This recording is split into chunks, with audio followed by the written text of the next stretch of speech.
Saan ba ito? Ano ba tayo? Akin na ang palad mo.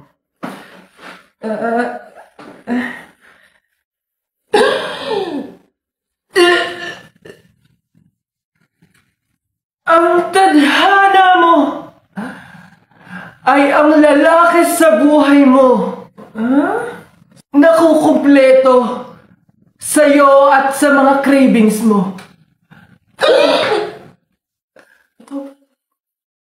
Magaling din siya magsalsa.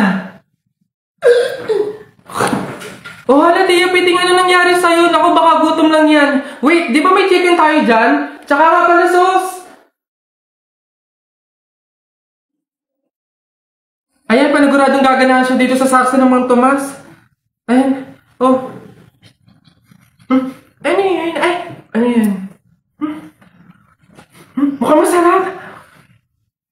No. Ano to? Ang sarap.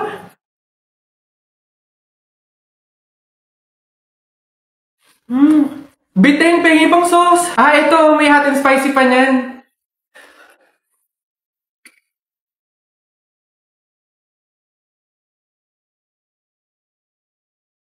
Di ba ang sarap?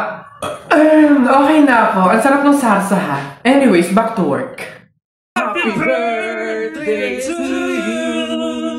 Happy birthday to you. Happy birthday. Happy birthday. Happy birthday. Put your hands together one more time. Birthday, Nana Lexi.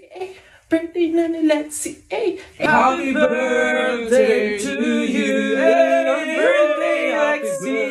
Happy birthday, Lexi. Happy birthday to you. Ikaw na babae ka, hindi naman tayo magkaano-ano. Kung baka pahid ka ng cake sa mukha ko, hindi naman tayo close.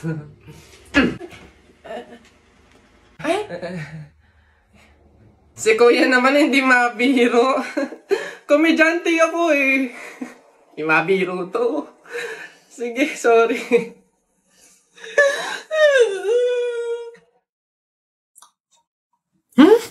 Ano ba yan?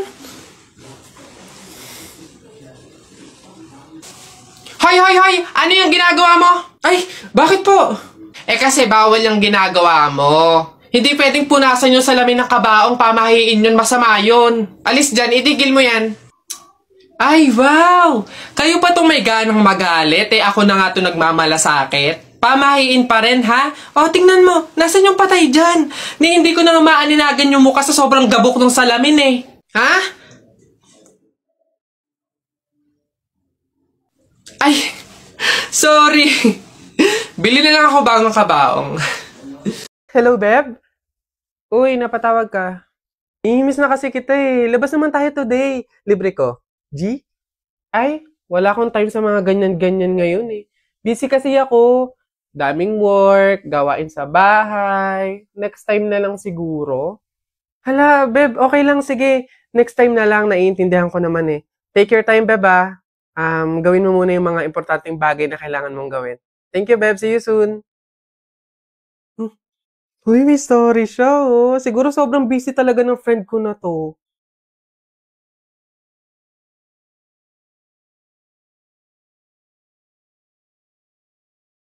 Akala ko busy siya. May kasama lang palang iba. At least ngayon, alam ko na option niya lang ako na hindi ako ganun ka-importanteng kaibigan sa kanya.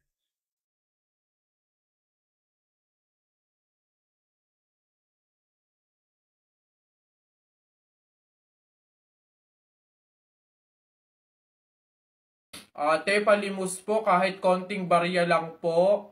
Ewan ka nga pa. Ay, kawawa naman tong bata na to. Diyos ko, nasan ba yung mga magulang mo at palaboy-laboy ka dito sa daan? Wait lang Guys, eto, Ay, wow! Sino po kayo? Anyways, baka ipambili mo ulit ng iba pang fake nails yan, Pang-re-reband ko naman po. Ayaw mo ipangkain na lang? Sige, Lodi tong pulubi na to.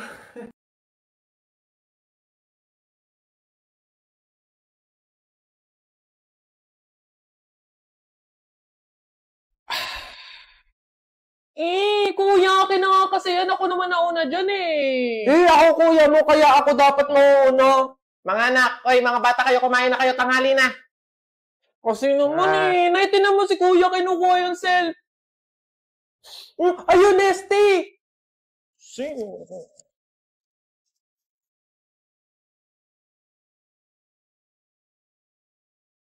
Eto sa'yo.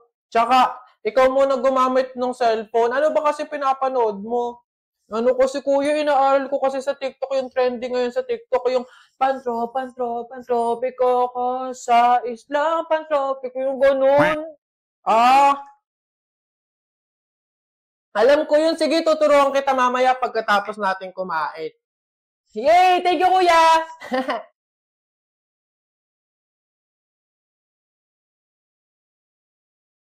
Sige lang, mga anak. Naku, kayang-kaya i-bottomless ang Nesty.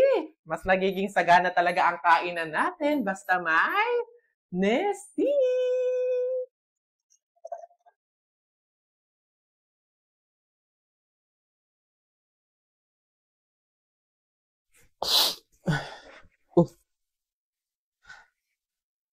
Hello, Nay. Napatawag po kayo. Kamusta po? Anak, baka meron ka pang 10,000 dyan. Pangdagdag lang sana sa pang-araw-araw dito sa bahay. Nay, di ba po kakapadala ko pa lang ng 15,000 nung nakaraang linggo? Ayun na nga, naubos na eh. Nag-aya kasi yung mga kumari kong mag-outing. Diyos ko. Nay naman, malaking halaga po yun. Sana naman tinipid ninyo. Hindi po ganun kadali kitain yun eh. Nay, pasensya na po, hindi po ako makakapag-abot pa ngayon. Wala din po ako. May mga bayarin din po ako dito tsaka gastusin pang araw-araw. Teka, ang yabang na itong sumagot Kung makapagsalita ka, para ang laki ng kasalanan ko Nakapag-abroad ka lang, ganyan ka na magsasagot? Puro ka lang naman pasarap dyan? Singilin kaya ka sa pagpapalaki ko sa'yo. Huwag ka mag-alala, hindi ka namin kailangan. Kaya namin nang wala ka. Sobra naman ho kayo, Nay. Hindi naman po ganun kadali magtrabaho dito sa abroad eh. Kasi lahat salo-salo mo. Yung kapag nahihirapan ka, yung may sakit ka, nalungkot ka, wala. Ikaw lang mag-isa. Wala kang katulong, wala kang karamay. Pero Nay, bakit ganun? Yung isang beses ka lang hindi nakapagbigay pero parang buong pagkatao ko na yung hinusgahan ninyo. Itong pag-a-abroad ko, Nay, kayo naman po yung may gusto nito, di ba? Hindi po ako. Gusto ko po kasi, Nay, maging doktor talaga eh. Yung makakapagbigay ako ng tulong sa mga tao. Yung makakapaggamot ako ng libre. Yun talaga, Nay. Kaso mahirap kasi tayo eh. Kaya itong pag-a-abroad ko, pinili ko na lang to para sa inyo. Na yung pasarap po ba na sinasabi nyo, yun po ba yung kapag natanggap ko na yung sahod ko, bibili ako na kahit man lang pares ng damit? Yung pasarap po ba na sinasabi nyo, yun ba yung kapag after kong magtrabaho, magpakapagod dito sa abroad, yung kakain ako ng masarap kahit isang beses lang? Yun po ba yun, Nay? Pasensya na po kayo, Nay, Kasi minsan, sa tanang buhay ko, hindi ko naranasan yung ganun eh. Kaya yun man lang, Nay, mabigay ko sa sarili ko, maregalo ko sa sarili ko. Kasi wala naman akong choice eh. Kundi yung piliin lagi yung pamilya ko para tulungan kayo. Yun nga man lang, Nay, na kamustahin niyo ako. Kailan ko kaya ma-experience na yung tatawag kayo sa akin, yung magme-message kayo sa akin para kamustahin lang ako. Yung hindi yung manghihingi kayo ng pera, yung hihingi kayo ng ganito. Pero wala eh.